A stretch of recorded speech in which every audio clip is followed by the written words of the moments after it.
She made history by winning an Oscar, but behind the curtain, Hattie McDaniel faced a storm of pain, betrayal, and deep resentment. In an industry that often boxed her into one role, she kept silent for years. But when she turned 59, she broke that silence and named the 5 actors who made her life in Hollywood a living nightmare. These names will shock you not just because of who they are, but because of how they treated her. Get ready to hear a side of Hattie's story that Hollywood tried to bury for decades until now.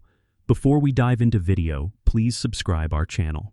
Hattie McDaniel was more than just an actress. She was a fighter. In 1940, she became the first African American to win an Academy Award, but that victory came with a heavy cost. Hollywood cheered her on stage, but off stage, the same industry treated her like she did not belong. Throughout her career, she was typecast in roles as a maid or servant, no matter how talented she was. While others moved freely between genres and scripts, she was constantly told to stay in her place.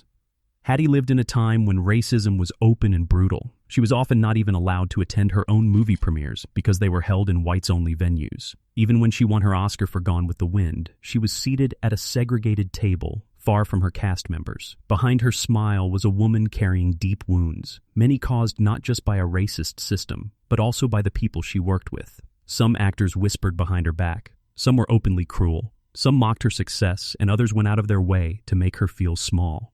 And while Hattie stayed strong in public, those close to her knew the truth. She had a list, a personal, painful list of the actors who had hurt her the most. At the age of 59, just a few years before her death, Hattie opened up privately to friends and colleagues about those names. The memories still stung.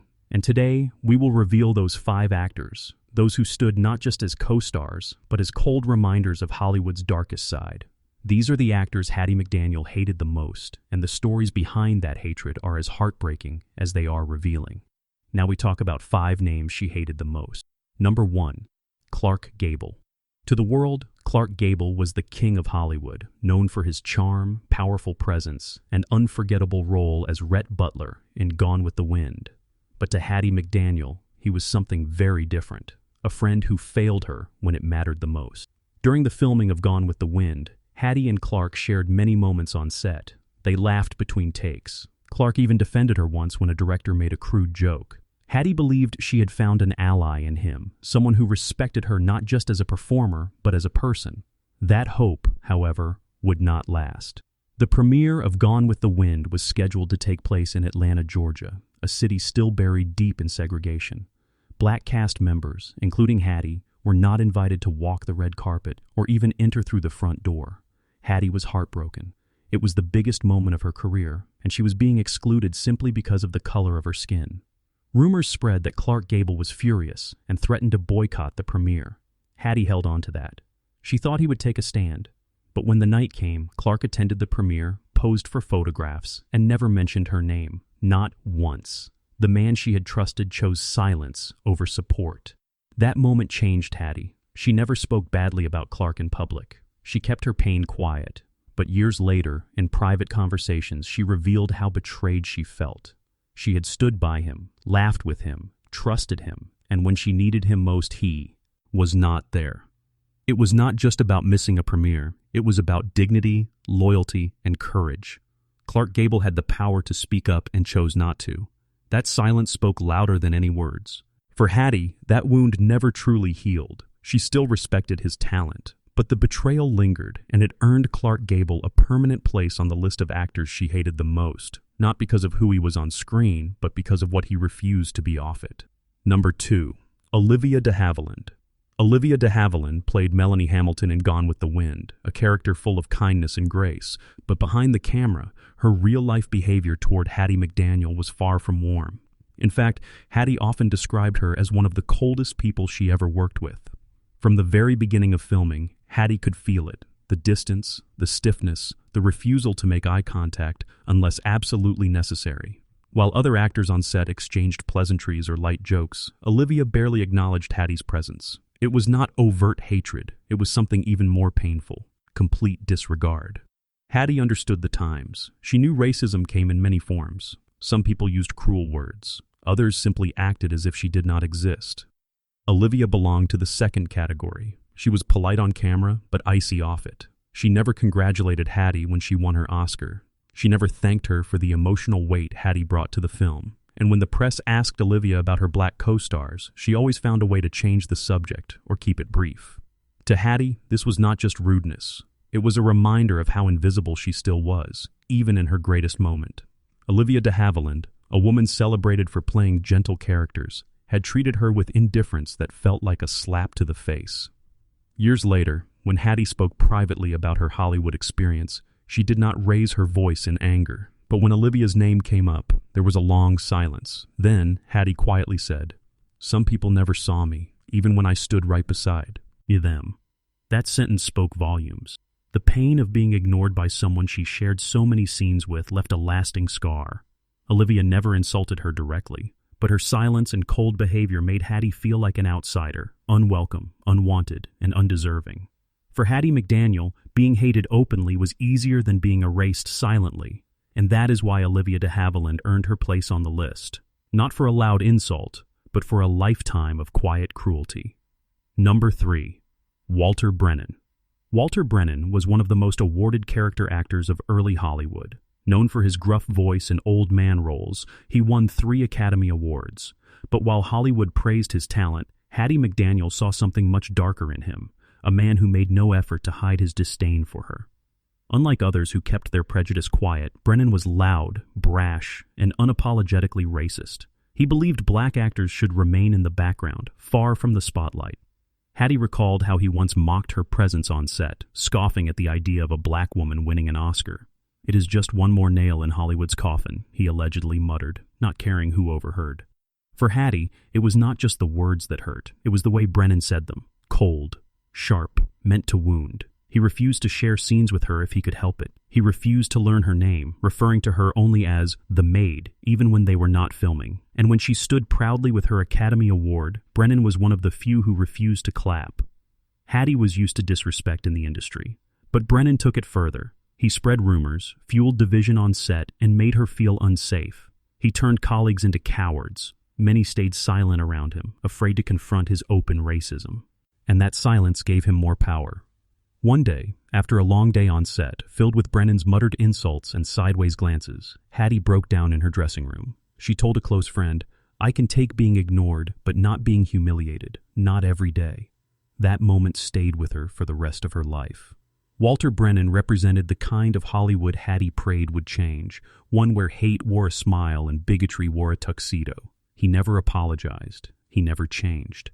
And for Hattie, he was the face of the pain she had to smile through every day. That is why Walter Brennan earned a spot on her list, not just for his actions, but for the fear and shame he brought into every room he entered. Number 4. Lionel Barrymore. Lionel Barrymore was part of Hollywood royalty, a respected name, a powerful voice, and a man whose roles often portrayed wisdom and authority. But Hattie McDaniel knew a different Lionel, one who hid his contempt behind a polished mask, and who could smile in public while whispering poison behind the scenes. On the surface, Barrymore treated Hattie with a kind of forced politeness. He would greet her, nod at her on set, even hold the door on occasion. But the kindness ended there. In private conversations with directors and producers, Barrymore often questioned whether Hattie deserved the roles she was getting. He argued that talent should come before tokens, and accused the studio of handing parts to black actors for the sake of appearances. Hattie knew about these comments, not because Barrymore said them to her face, but because word travels fast in Hollywood. Friends warned her. Assistants whispered it. A costume designer once told Hattie that Barrymore had laughed after her Oscar win, saying, "Now they will start giving out trophies for washing dishes." What hurt Hattie most was not just the betrayal, but the performance. Barrymore acted as if they were colleagues, as if he respected her, while undermining her every chance he got. She once said, "I can take honesty, but I cannot take lies dressed up in smiles." During a radio rehearsal, Barrymore interrupted a scene to complain about certain voices being too loud. Everyone knew he meant Hattie. He often gave her cold looks, dismissive gestures, and once even refused to share a microphone, stating it was not appropriate. Hattie never confronted him directly. She believed in keeping her dignity, even when others did not. But she never forgot the way Lionel Barrymore made her feel small, undeserving, and invisible. He became a symbol of hypocrisy to her, a man celebrated for his morals in movies, but who belittled her in real life. That quiet bitterness stayed in her heart for years, and when she reflected on those who had hurt her most, Barrymore's name was never far from her lips. He did not scream, he did not insult, but his cold whispers were enough to leave scars. Number 5. Joan Crawford. Joan Crawford was one of the most powerful women in Hollywood. Elegant, commanding, and respected by many. But behind that glamorous exterior, Hattie McDaniel saw someone cold, manipulative, and deeply unkind. Their paths crossed more than once, and each encounter left Hattie feeling humiliated and deeply hurt. Their first meeting was during a charity event in the early 1940s. Hattie approached Joan with admiration, hoping for a kind word or even a smile. Instead, Crawford looked her up and down and said, "I did not know the help was allowed on this side of the room." Those words stung like a slap, especially coming from a fellow woman in a male-dominated industry. But that was only the beginning. On studio lots, Crawford made it known that she did not want to share the screen with actors she considered beneath her. Hattie overheard her once telling a makeup artist, "This town is falling apart if even maids are getting trophies." Joan never addressed Hattie directly again, only through assistants, and always with a tone of condescension. But what truly cemented Joan on Hattie's list was what happened after the Oscars. When Hattie made history by winning Best Supporting Actress, Crawford reportedly rolled her eyes and told reporters off the record that they were handing out awards like charity. That cruel comment circulated through the grapevine and eventually reached Hattie, who quietly carried the wound. Years later, Hattie was scheduled to appear on a radio program that Joan Crawford was also attending. Crawford demanded the producers cut Hattie's segment, claiming it did not align with the show's image. The producers caved. Hattie did not complain. She went home early, in tears. To Hattie, Joan Crawford represented every wall she could not break, every door that remained closed, and every heart that refused to see her as more than a role. The cruelty was not always loud, but it was deliberate, sharp, and cutting. Joan never apologized, never acknowledged Hattie, never showed grace. That is why, when Hattie McDaniel finally revealed the names of those who hurt her the most, Joan Crawford's name was spoken with pain, but also with clarity. She was unforgettable, for all the wrong reasons. Hattie McDaniel was a trailblazer, a woman who broke barriers with grace while silently carrying the weight of racism, rejection, and betrayal. The 5 actors she named were not just stars, they were reminders of a system that tried to keep her in the shadows. Yet, through all the pain, Hattie never lost her dignity. She smiled, she performed, and she made history. Her story is not just about hatred, it is about strength. Today, we remember her not for those who hurt her, but for the legacy she built in spite of them. Hattie McDaniel stood tall when others wanted her small,